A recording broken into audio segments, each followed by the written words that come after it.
खिसियानी बिल्ली खंभा नोचे। समता पार्टी के किसी भी सांसद या विधायक के खिलाफ चार्जशीट होगा, वह संसद और विधानमंडल की सदस्यता से त्याग पत्र देगा। हम लोगों पर बुरी तरह लाठी प्रहार हुआ है पटना की सड़कों पर। सदन के नेता है रामविलास पासवान जी, इन्होंने कहा है पटना में जाकर के कि हमारी पार्टी की छवि धूमिल हुई है। ये बिहार में कहा जाता है बेशर्मी। ये लालू यादव के नेतृत्व में ये डॉक्टरेट है थेट्रोलॉजी में, लोग भूल में मिल जाएंगे, ये लोग पता चल जाएगा। और हमको ताकत बतला रहे हैं, आज चुनाव होगा पता चल जाएगा। और आज केंद्र सरकार मूक दर्शक नहीं बनी रह सकती है। अगर ऐसा हुआ तो लोकतंत्र के इतिहास में वो सबसे काला दिन होगा। कानून का तकाजा है, संविधान का तकाजा है, लोकतांत्रिक मूल्यों का तकाजा है, सार्वजनिक जीवन की मर्यादा का तकाजा है। तो क्या जितने अंडर ट्रायल प्रिजनर इस देश के सारे जेलों में बंद हैं, क्या उन सब लोगों को छोड़ दिया जाएगा? क्या एक व्यक्ति की रक्षा के लिए सब कुछ को ताक पर आजादी के इस 50वें वर्ष में रखा जाएगा? अध्यक्ष महोदय, लोकतंत्र लोकलाज से चलता है। अगर बहुत लोगों को हिम्मत है तो जनता के बीच जाकर के इस बात का फैसला करना चाहते हैं तो जनता के बीच भी फैसला हो जाए। हवाला ने अध्यक्ष पद जनता दल का मेरे हवाले कर दिया।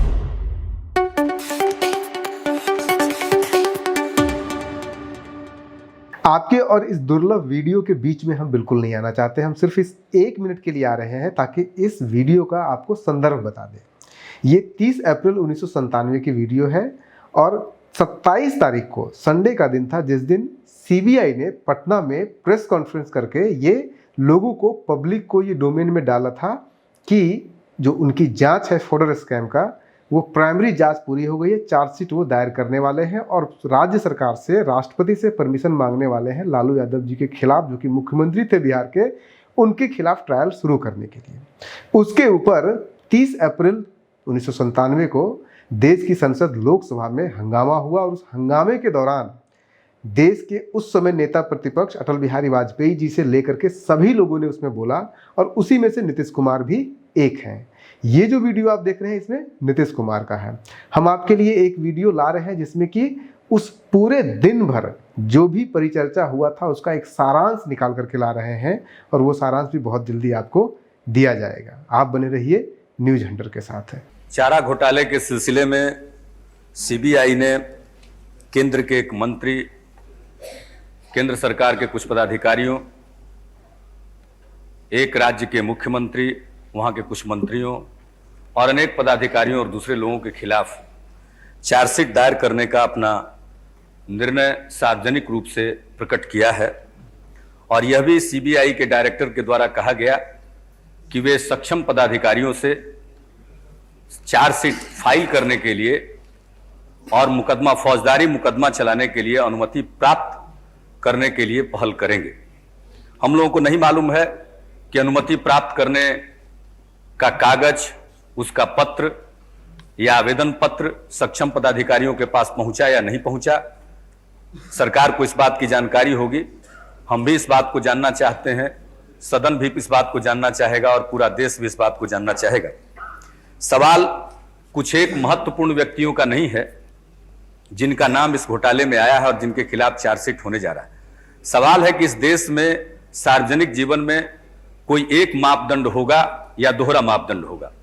एक मापदंड का उल्लेख विपक्ष के नेता श्री अटल बिहारी वाजपेयी जी ने, मार्क्सवादी कम्युनिस्ट पार्टी के नेता श्री निर्मल कांत चटर्जी जी ने रखा है। एक मापदंड था, हम लोगों ने पिछली लोकसभा में देखा है कि एक के बाद दूसरे मंत्री के सिर लुढ़कते चले गए यहां, और एक नहीं कई पार्टी के सम्मानित नेताओं ने अपने ओहदों से या संसद की सदस्यता से त्याग पत्र दिया। श्री शरद यादव जी ने संसद की सदस्यता से त्याग पत्र दिया आडवाणी जी के अलावे, और कई मंत्रियों ने छोड़ा। अध्यक्ष महोदय, लोकतंत्र लोकलाज से चलता है। अगर लोकलाज नहीं है तो लोकतंत्र नहीं चल सकता। और लोकतंत्र में जो कुछ भी संविधान या कानून है उसकी रक्षा होनी चाहिए, नहीं तो लोकतंत्र नहीं चल सकता। कहा जा रहा है कि कहां लिखा हुआ है कानून में और संविधान में कि चार्जशीट होगा तो किसी व्यक्ति को पद छोड़ना पड़ेगा, मुख्यमंत्री का पद छोड़ना पड़ेगा, मंत्री का पद छोड़ना पड़ेगा। यह कहां लिखा हुआ है? अध्यक्ष महोदय, जो हमारे देश के पुरखे रहे हैं, जो संविधान निर्माता रहे हैं, उन लोगों ने कभी सपनों में भी नहीं सोचा होगा कि कोई मंत्री बनेगा, मुख्यमंत्री बनेगा, केंद्र में मंत्री बनेगा और उसको इस प्रकार के घोटाले में या किसी और मामले में उस पर चार्जशीट दायर करने की नौबत आएगी। आज आजादी के 50 साल के बाद ये नौबत आ गई है। हम 50वीं सालगिरह मनाने जा रहे हैं अपनी आजादी की। अभी कुछ चर्चा की गई और बहुत जोर जोर से माननीय सदस्य रामकृपाल यादव जी ने वाइल्ड एलिगेशन लगाया, खिसियानी बिल्ली खंभा नोचे, यही बात हो रही है। अरे सीबीआई जांच कर रही है, चाहे जिस पार्टी का होगा, अगर उसके खिलाफ साक्ष्य मिलेगा उसके खिलाफ चार्जशीट दायर होगा।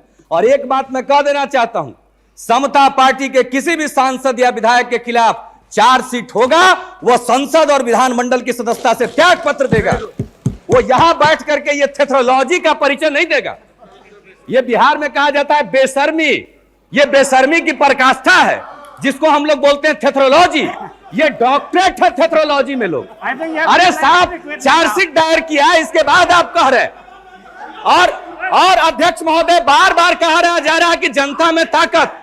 अभी 1 साल पहले जब से चारा घोटाला की जांच हुई है, शुरू हुई थी जस्ट, और पार्लियामेंट का इलेक्शन हुआ है, ये लालू यादव के नेतृत्व में मात्र 22 लोग लोकसभा में आ सके और समता पार्टी, भारतीय जनता पार्टी मिलकर के चुनाव लड़ी और उसी बिहार से 24 सांसद इस सदन में आए और हमको ताकत बतला रहे हैं। आज चुनाव होगा, पता चल जाएगा, धूल में मिल जाएंगे ये लोग, पता चल जाएगा। आप तो अपनी बात कह लीजिए, आप अपनी बात कह ले, हमको कोई एतराज नहीं है।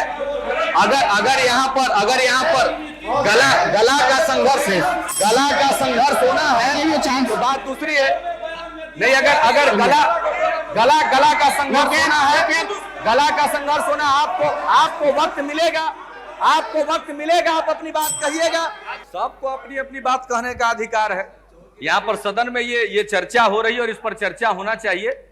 लोकतंत्र में चाहे कोई कितना भी बड़ा क्यों न हो, अगर किसी के ऊपर आक्षेप लगता है और अगर कोई जांच की एजेंसी ये पाती है कि इनके खिलाफ आरोप पत्र समर्पित करने के लिए पर्याप्त साक्ष्य हैं, तो मैं नहीं समझता हूं कि अदालत में जाने के सिवा उनके पास कोई चारा है।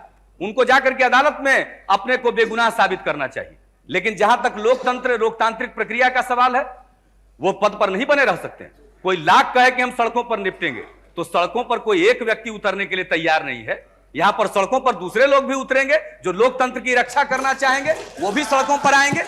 इसलिए ये इस धमकी से इस देश में कोई संदेश नहीं जाने वाला, बल्कि इस प्रकार की जो हठधर्मिता का प्रदर्शन किया जा रहा है, उससे सार्वजनिक जीवन धूमिल हो रहा है, उस पर आक्षेप आ रहा है। इसलिए हम आपके माध्यम से ये जानना चाहेंगे, 2 सवाल आपके माध्यम से हम रखना चाहते हैं और इस पर सरकार की प्रतिक्रिया जानना चाहते हैं। सार्वजनिक जीवन में राजनेताओं के लिए क्या कोई एक मापदंड होगा या दोहरा मापदंड होगा?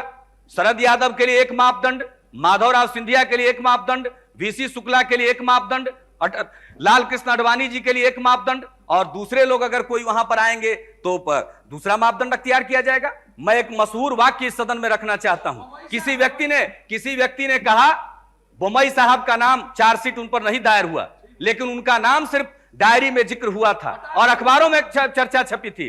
तो कहा गया, जब जनता दल के अध्यक्ष पद से उनको हटा करके जो व्यक्ति आसीन हुए, तो उन्होंने कहा कि हवाला ने अध्यक्ष पद जनता दल का मेरे हवाले कर दिया।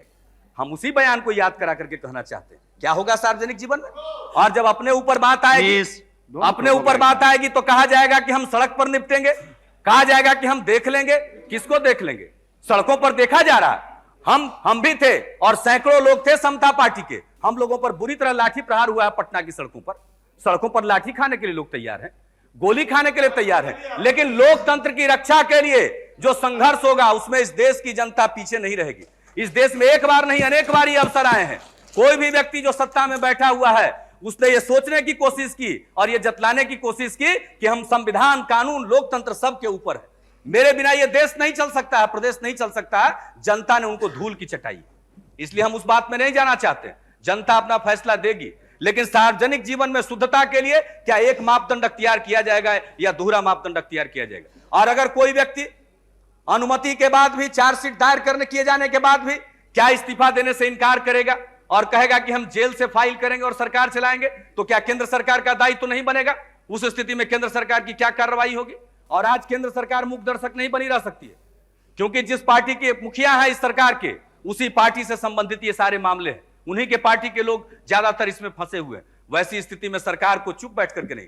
सदन के नेता है रामविलास पासवान जी, इन्होंने कहा है पटना में जाकर के कि हमारी पार्टी की छवि धूमिल हुई है। अब सौभाग्य है हम लोगों का कि माननीय प्रधानमंत्री जी यहां पर आ चुके हैं। यहां पर प्रधानमंत्री जी आ चुके हैं और प्रधानमंत्री जी ने कहा है कि हम किसी भी चीज का, इस तरह की घटनाओं का संरक्षण नहीं करेंगे। अब उनके मंत्रिपरिषद के एक सदस्य पर मामला है। अब कितनी देर तक ये, कितने दिन में औपचारिकता पूरी होगी, कागज राष्ट्रपति जी के यहां पहुंचा या नहीं पहुंचा, क्या हो रहा है, इसके बारे में जवाब देंगे।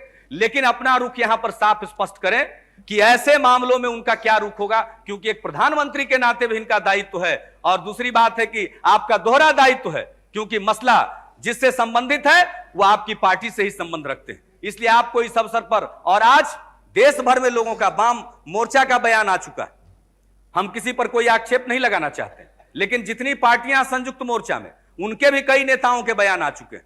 और विपक्ष में जो हम लोग बैठे हुए हैं, हम लोग तो बयान दे ही रहे हैं, हम लोग तो हर प्रकार से ये मांग कर ही रहे हैं। तो ऐसी स्थिति में क्या एक व्यक्ति की रक्षा के लिए सब कुछ को ताक पर आजादी के इस 50वें वर्ष में रखा जाएगा? अगर ऐसा हुआ तो लोकतंत्र के इतिहास में वो सबसे काला दिन होगा और इस देश की जनता इसको बर्दाश्त नहीं करेगी, चाहे कोई आज अपने को जितना भी ताकतवर समझे। अगर बहुत लोगों को हिम्मत है तो जनता के बीच जाकर के इस बात का फैसला करना चाहते हैं, तो जनता के बीच भी फैसला हो जाए। अध्यक्ष महोदय, ये कहा जा रहा है कि चार्जशीट दायर होने पर और मुकदमा चलने पर कोई आदमी दोषी नहीं हो जाता है। कानूनी दृष्टिकोण से ये ठीक है, लेकिन कोई राज्य का मुखिया ये बात कहेगा कि चार्जशीट दायर होने के बाद हम दोषी नहीं है और राज चलाएंगे, तो क्या जितने अंडर ट्रायल प्रिजनर इस देश के सारे जेलों में बंद हैं, क्या उन सब लोगों को छोड़ दिया जाएगा? जब तक कि किसी पर सुप्रीम कोर्ट से फैसला नहीं हो जाता है, क्या उसको कोई क्राइम करने के बाद थाने से जमानत मिल जाएगी? क्योंकि संविधान एक बात की गारंटी देता है कि कानून की नजर में सब बराबर है, चाहे छोटा हो या बड़ा हो। इसलिए कानून का तकाजा है, संविधान का तकाजा है, लोकतांत्रिक मूल्यों का तकाजा है, सार्वजनिक जीवन की मर्यादा का तकाजा है। इसलिए आप इस संविधान के रखवाले भी हैं, इस सदन के संरक्षक भी हैं। इसलिए हम आपसे हाथ जोड़ करके प्रार्थना करेंगे कि इस असामान्य परिस्थिति में आपने इस बात की चर्चा की इजाजत दी है। मैं आपको जहां धन्यवाद देता हूं, वहां यह आपसे अपेक्षा करता हूं कि इस सवाल पर कानून से ऊपर उठ करके भी, कानून के स्पिरिट में जाकर के, संविधान की मूल भावना में जाकर के आप जरूर कोई निर्णय लेंगे जो आगे आने वाले दिनों में सार्वजनिक जीवन के लिए एक मापदंड प्रमाणित होगा। बहुत बहुत धन्यवाद। Thank you.